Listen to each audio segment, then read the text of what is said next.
Bonjour à tous et bienvenue sur cette vidéo.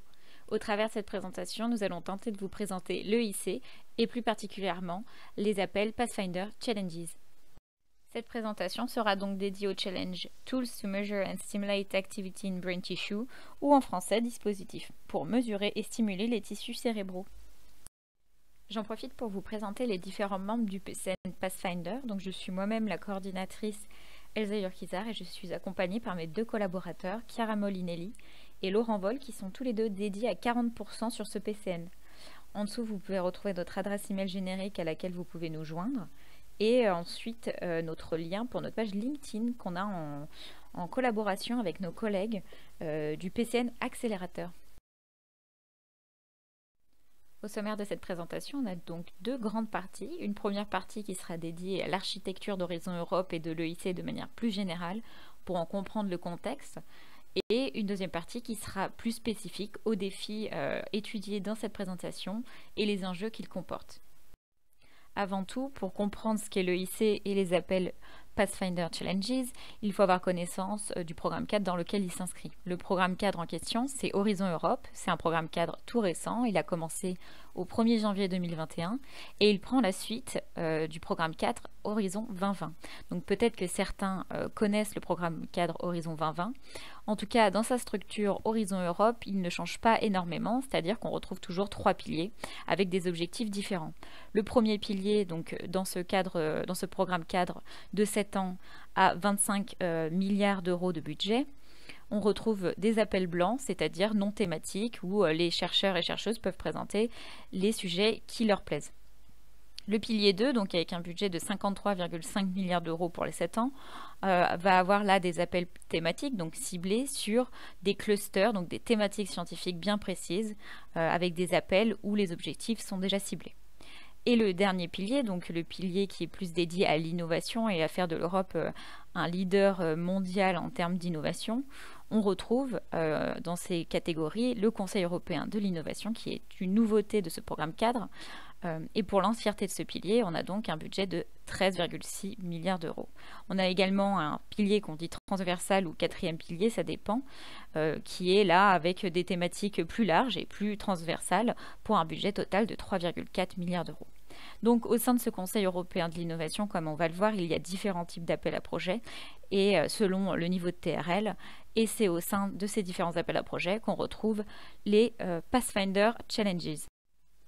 La première question qu'on pourrait être amené à se poser, c'est pourquoi l'EIC a été créé et quels sont ses objectifs?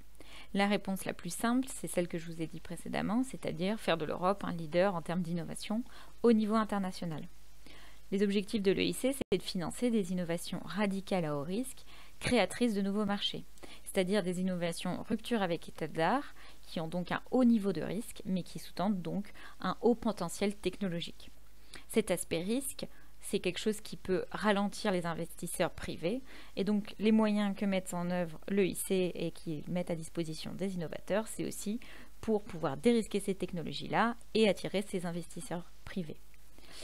L'EIC couvre l'intégralité de la chaîne d'innovation au travers de ces différents appels à projets. Ça va donc de la TRL 1 au TRL 9.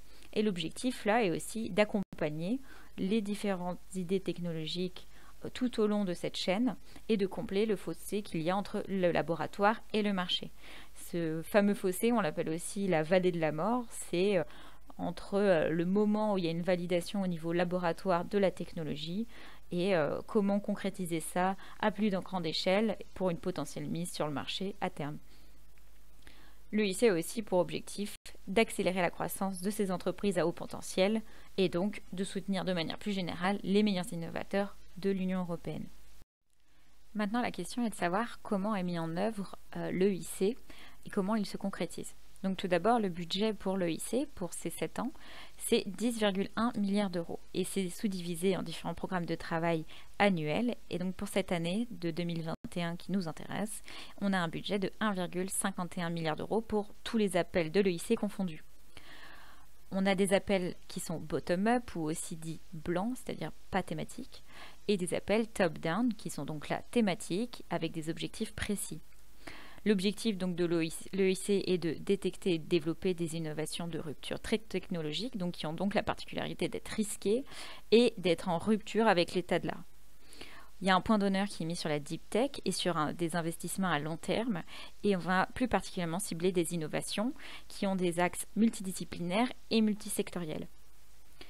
Là, vous voyez sous vos yeux donc la chaîne de l'innovation, donc de Technology Readiness Level. Pour ceux qui n'en ont pas connaissance ou qui ne se souviennent pas, on a mis un petit rappel à droite des définitions de chaque niveau de TRL.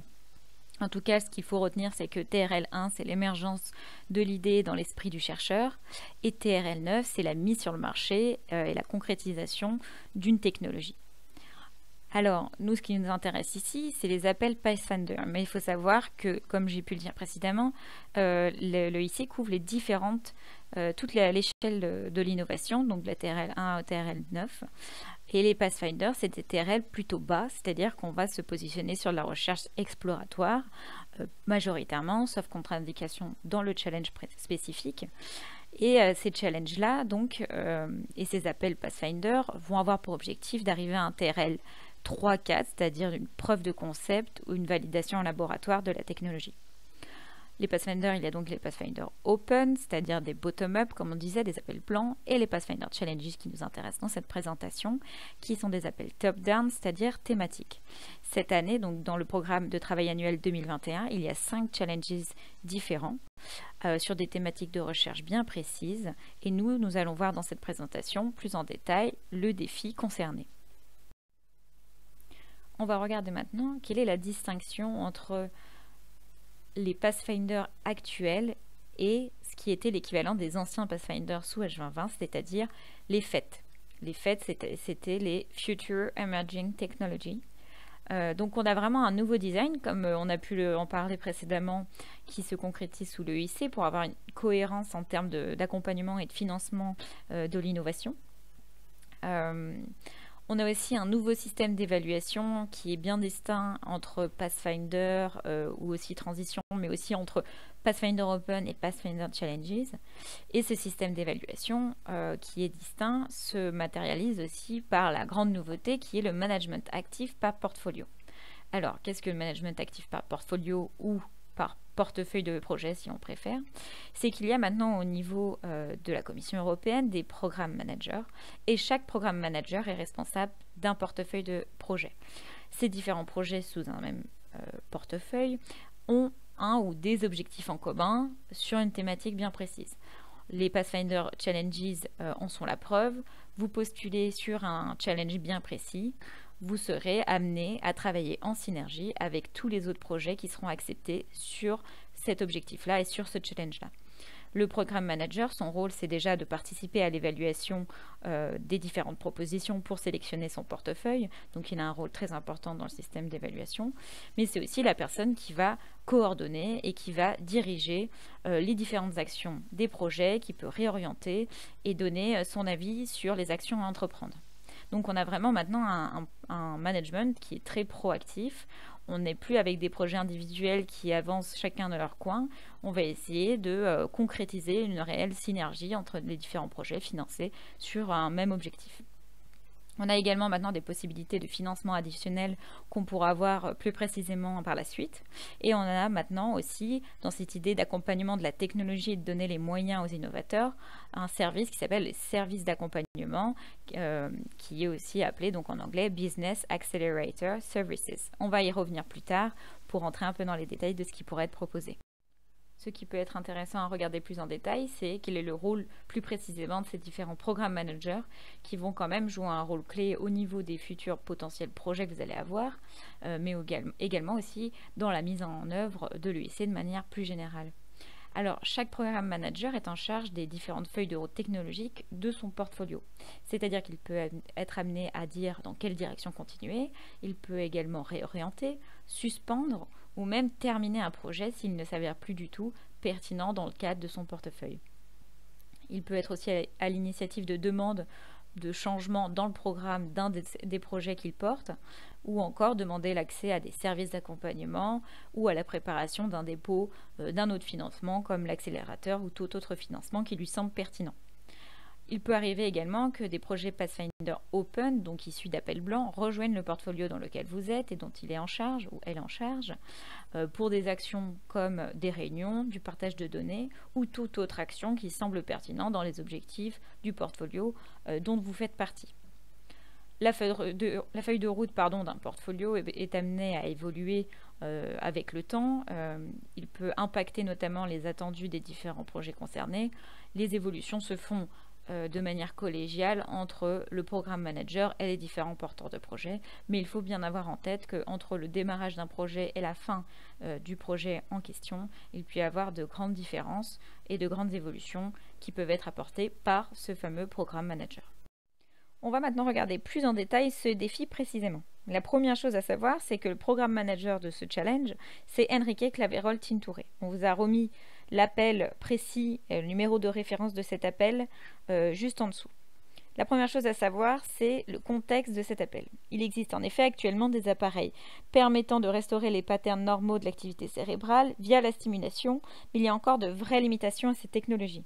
Les limitations, pour en citer que quelques-unes, ça peut être les aspects invasifs, ça peut être le fait que la miniaturisation soit encore limitée, ou que la résolution soit encore de pauvre qualité, ou finalement, par exemple, que la couverture spatiale soit également limitée.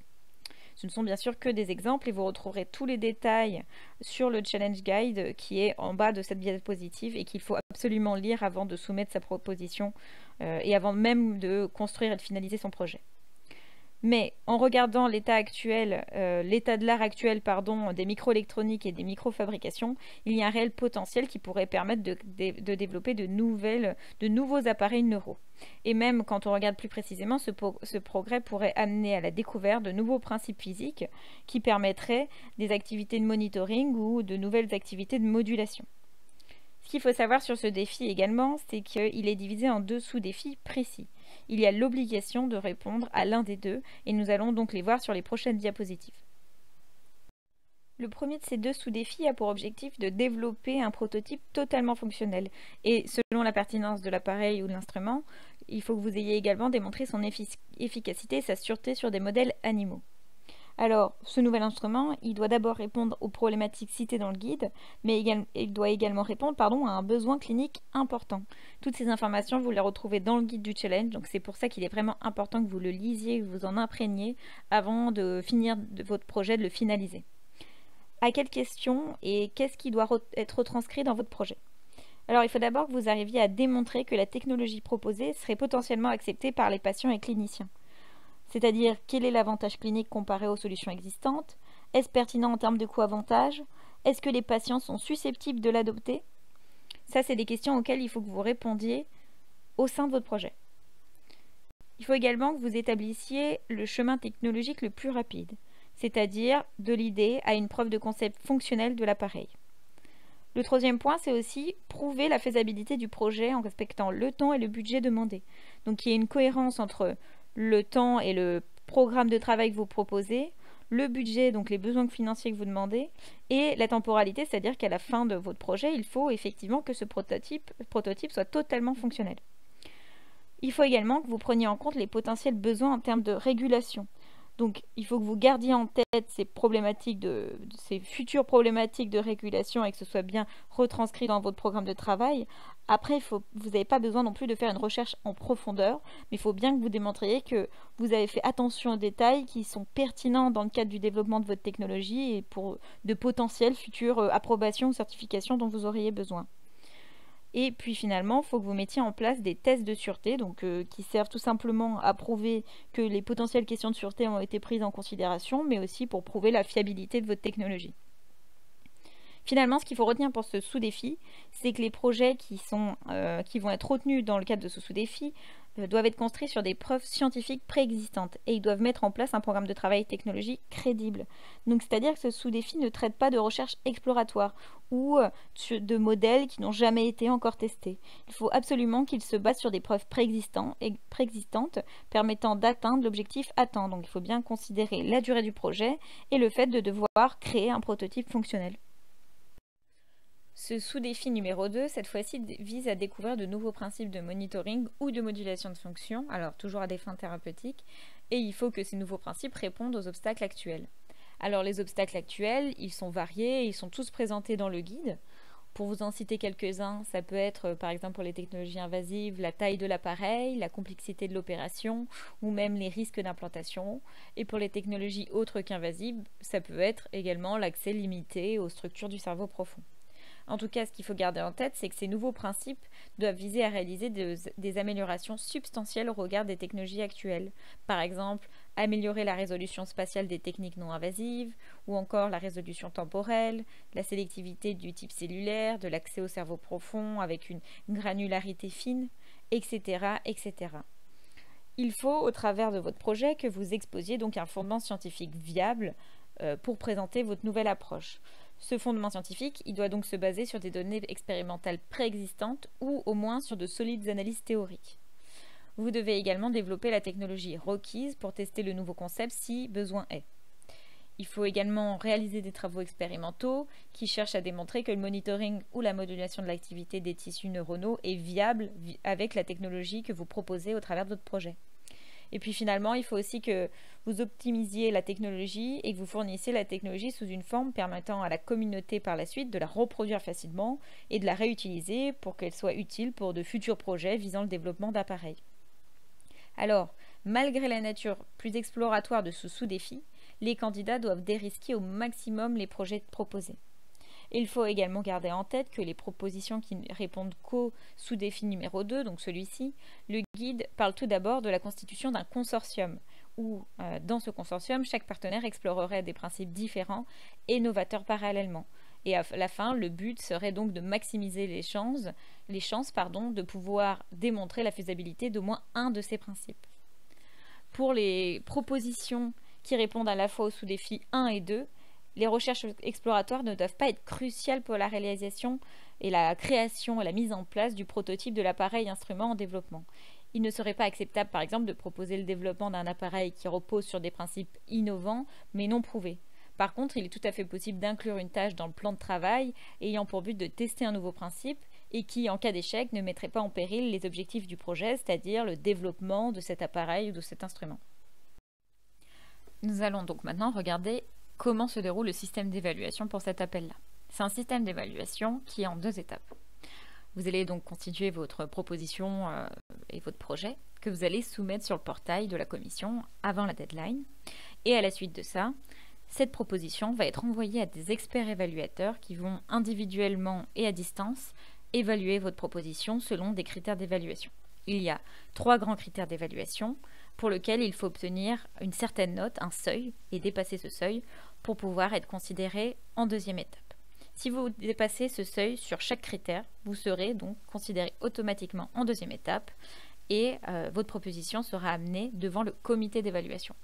Alors le comité d'évaluation, il est composé à nouveau d'experts évaluateurs qui ne sont pas les mêmes que ceux de la première étape, mais et surtout du programme manager. À ce moment-là, donc, sur la base des commentaires qu'il y a pu avoir lors de la première étape d'évaluation, mais aussi selon la complémentarité des projets qui vont être intégrés au sein du challenge et du portefeuille, votre projet peut être amené à être retenu ou non. Les délais qui ont été indiqués, mais qui sont à titre indicatif, c'est qu'entre le moment de la soumission de votre projet et le moment où vous recevrez les résultats, il y aura environ 5 mois. Et il devrait y avoir également un délai de 8 mois entre la soumission du projet et le démarrage du projet. Alors c'est vraiment des délais qui sont indicatifs et qui peuvent vraiment varier d'un projet à l'autre et des situations. Nous allons donc maintenant regarder les différents critères d'évaluation qui sont au nombre de 3. Il y a d'abord l'excellence scientifique avec le coefficient le plus important de 60%, l'impact avec un coefficient à 20% et puis la mise en œuvre, ou implementation en anglais, avec également un coefficient à 20%. Donc pour être considéré en 2e étape, comme j'ai pu le dire précédemment, il faut au moins atteindre le seuil indiqué pour chaque critère sur cette diapositive. Donc 4 sur 5 pour l'excellence, 3,5 sur 5 pour l'impact et 3 sur 5 pour la mise en œuvre. Pour chaque critère, il y a des sous-critères qui vous permettent de comprendre et de rapidement identifier ce qui est attendu de vous. Pour l'excellence scientifique, il y a d'abord la pertinence du projet pour ce défi. Donc s'assurer que vous répondiez bien au défi, mais aussi que vous ayez bien considéré le fait que vous ferez partie d'un tout, d'un portefeuille de projets. Il faut que ce soit clair à la lecture de vos propositions. L'originalité, effectivement, ce sont des projets qui sont en rupture avec l'état de l'art, donc il faut également que ce soit quelque chose qui puisse être vite compris et expliqué et argumenté au sein de votre proposition.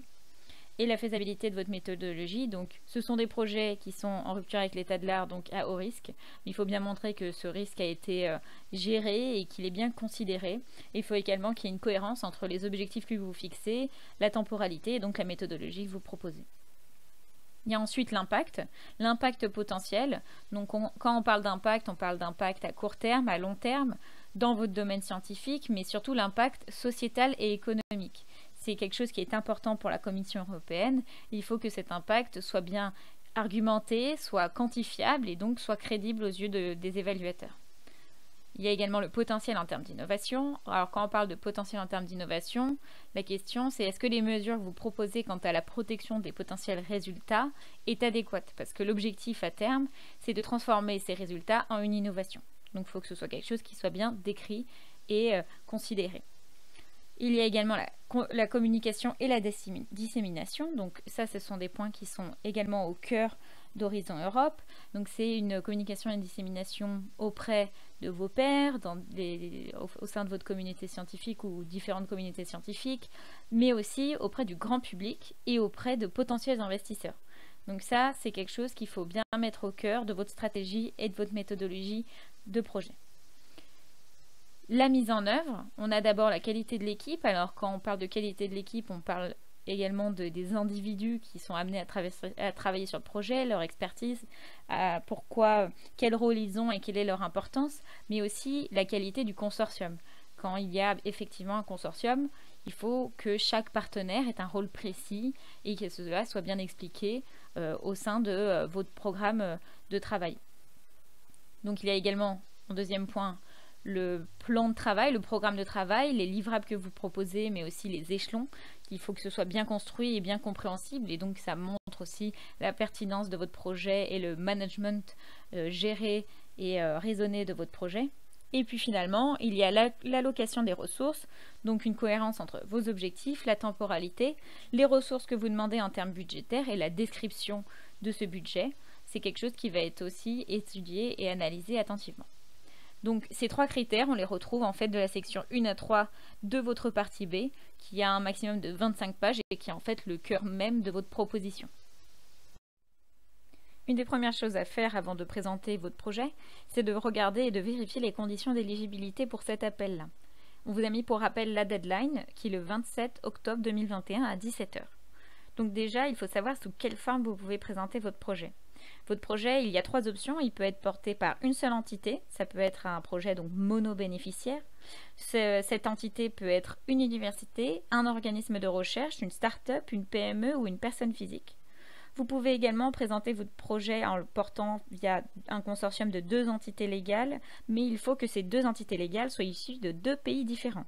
Il faut savoir que dans ce cas-là, il n'y a pas d'obligation qu'il y ait un État membre. Ça peut être 2 pays associés ou alors un pays associé à un État membre. C'est comme vous le souhaitez, il n'y a pas de condition là-dessus.